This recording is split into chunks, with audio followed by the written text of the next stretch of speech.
नमस्कार and I welcome you all to study IQ. मैं हूं प्रशांत धवन। आज के समय सब लोग बात कर रहे हैं एससीओ समिट की। शंघाई कॉरपोरेशन ऑर्गेनाइजेशन, इसका समिट आज के समय हो रहा है कजाकिस्तान में। यहाँ पे आप देख पाओगे मैप में, ये है कजाकिस्तान। सेंट्रल एशियन कंट्री है, बहुत बड़ा देश है और इंडिया के लिए बहुत इंपॉर्टेंट भी है। यहाँ से हमको मिलता है यूरेनियम, वेरियस और टाइप के मिनरल्स। और कजाकिस्तान आप कह लीजिए काफी फ्रेंडली है टुवर्ड्स इंडिया।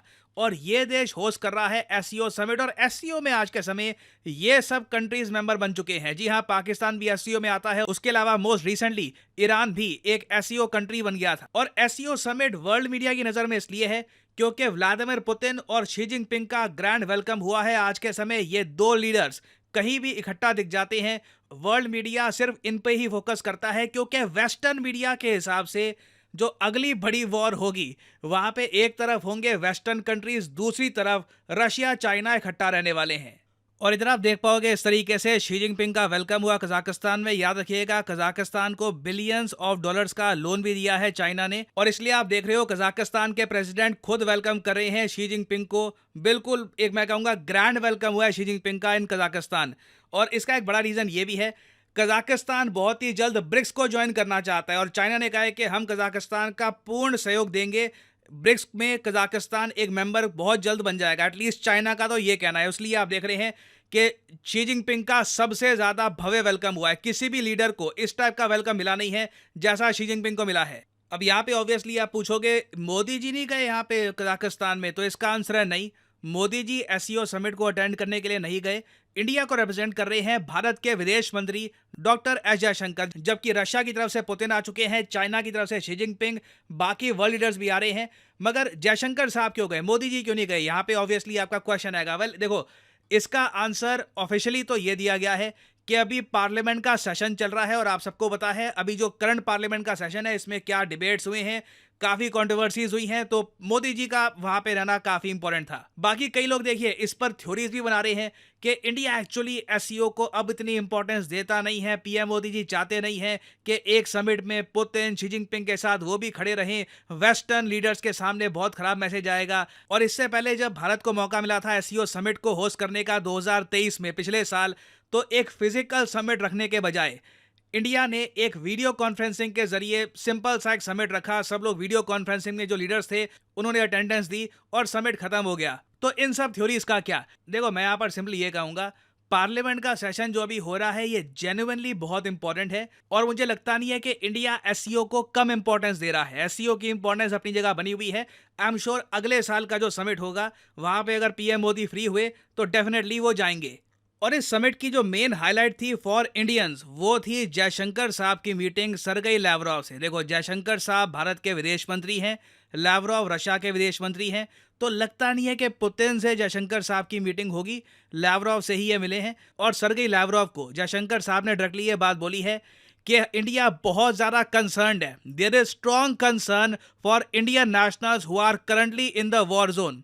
आपको पता होगा कई इंडियंस जो काम करने के लिए गए थे रशिया में, वो कहीं ना कहीं से इस वॉर में उलझ गए हैं। रशिया ने उनको यूक्रेन के अगेंस्ट वॉर में भेज दिया। कई इंडियंस हैं जिनकी हॉरर स्टोरी सामने आई है, कैसे ना कैसे करके जान बचा के वो वापस भारत में आए हैं। फॉर एग्जांपल प्रिंस सेबेस्टियन, नाम प्रिंस है मगर बहुत ज्यादा हम्बल बैकग्राउंड से है। ये केरला में इनका घर है। इनको लगा रशिया में जाएंगे, काम करेंगे, वहां पर कुछ पैसा कमा के घर में लेके आएंगे, मगर इनको वॉर में एनलिस्ट कर दिया गया। इवन दो इन्होंने ये कहा है कि कभी भी इन्होंने साइन अप किया नहीं था to fight for Russian army, but कैसे ना कैसे करके रशिया से ये निकल कर वापस इंडिया में आए हैं। और ऐसी कई स्टोरीज आपको मिलेगी। कई इंडियंस हैं, इन्हें भ्रामक तरीके से रशिया लाया गया इस उम्मीद से कि आपको यहाँ पर जॉब मिलेगी, आपको काम मिलेगा।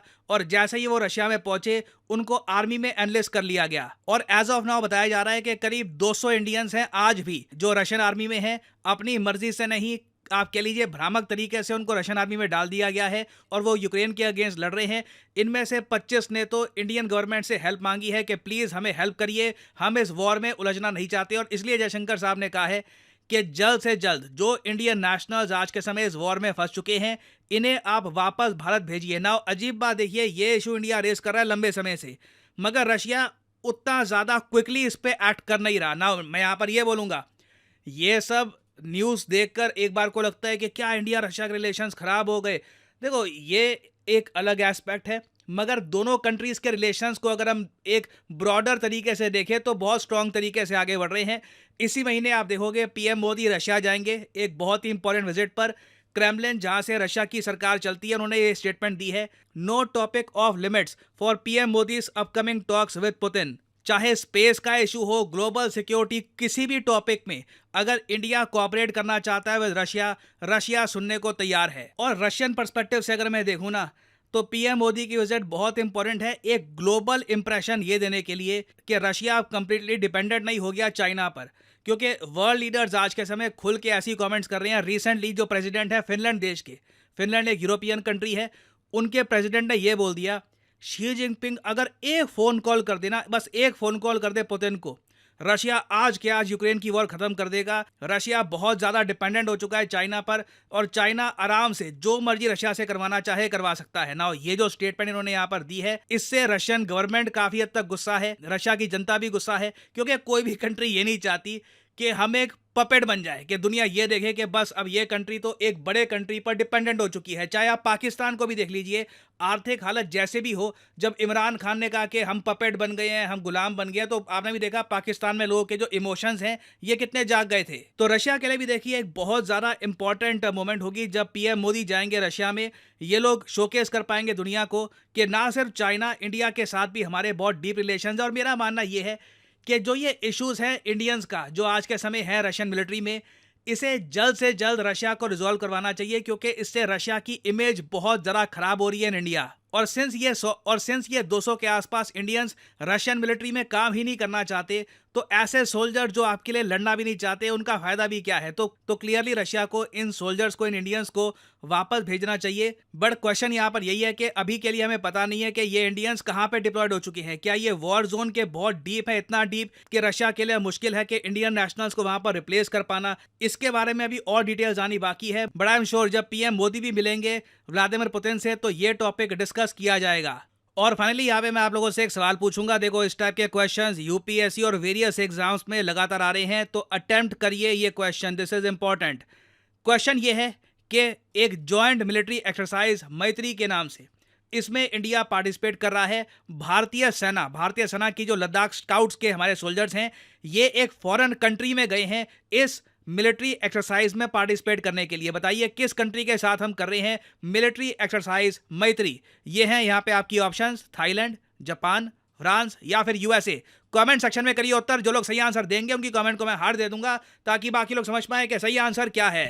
लोगों के लिए एक इंपॉर्टेंट मैसेज, अगर आप यूपीएससी एग्जाम की तैयारी कर रहे हैं, आपके पास टाइम है, 1-2 साल का आप कॉलेज स्टूडेंट हैं, आप रुक के आराम से प्रिपेयर करना चाहते हैं यूपीएससी एग्जाम के लिए, तो कमेंट सेक्शन में जाइए, यहाँ पे आपको मिलेगा ये लिंक, इस लिंक पर करिए क्लिक और यहाँ पे आपके सामने खुल जाएगा ये पेज। अगर आप मोबाइल फोन पे हैं तो आप स्टडी IQ की जो ऐप है ये भी कर सकते हैं डाउनलोड, और यहाँ पे आप परचेज कर पाएंगे स्टडी IQ के वेरियस कोर्सेज। स्टडी IQ के प्लेटफॉर्म में स्टॉक मार्केट से लेकर UPSC, SSC, UPSC optional various courses available हैं। स्टेट पीसीएस कोर्सेज भी अवेलेबल हैं, यहाँ पे आप देख पाएंगे। और जो हमारा फ्लैगशिप कोर्स है यूपीएससी P2I कोर्स, P2I इसलिए इसको कहा जाता है क्योंकि प्रीलिम से लेकर इंटरव्यू तक ये कोर्स आपकी हेल्प करेगा। इसे आप परचेज कर सकते हैं यहाँ पर कोड PG10 लगाकर। ना यहाँ पे आपको और भी बहुत सारे कोर्स दिख रहे होंगे, सिविल और वेरियस और कोर्स हैं ना। इन कोड्स को आप अगर यूज करते हैं तो आपको मैक्सिमम डिस्काउंट नहीं मिलेगा। अगर आप यूज करते हैं कोड PG10 तो आपको मिलेगा यहाँ पर maximum discount possible. So use the code PG10 and save money. By the way, इस कोर्स में आपको 30 महीने की वैलिडिटी मिलती है, तो मतलब कि पर मंथ आप 1000 रुपए से भी कम पे कर रहे होंगे for your UPSC preparation. So use the code PG10 and save money. इसी नोट के साथ ये है वीडियो का अंत। Thank you for listening and as always may the gods watch over you.